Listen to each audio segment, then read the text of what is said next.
শুরুটা হোক একটা প্রশ্ন দিয়ে। ধরুন আপনার পরিবারের কারো হত্যাকারী হঠাৎ আপনার সামনে এসে দাঁড়ালে কি করবেন তখন? শান্ত থাকা কি সম্ভব?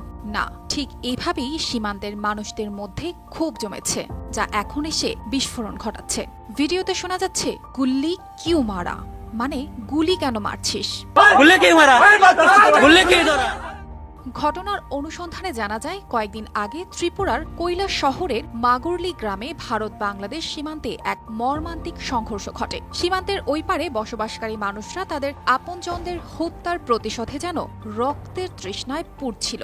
তাদের চোখে ছিল যন্ত্রণার ছাপ, আর মুখে ছিল অসহায়তার গল্প। রহিমপুর বাজারে বিএসএফ রক্ষীরা স্থানীয় বাসিন্দাদের সঙ্গে সংঘর্ষে জড়িয়ে পড়ে।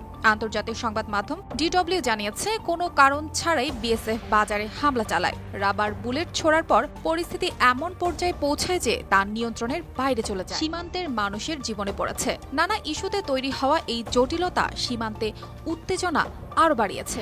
সেই গ্রামবাসীরা যখন বিএসএফ রক্ষীদের সামনে পড়ে, তখন তাদের মনে পড়ে যায় তাদের হারানো আপনজনদের কথা। এ কারণে সেই দিন তারা ভয়কে তুচ্ছ করে রুখে দাঁড়ায়। তাদের চোখে মুখে ছিল একটাই প্রশ্ন, গুল্লি কিউ মারা, অর্থাৎ গুলির প্রয়োজন কেন?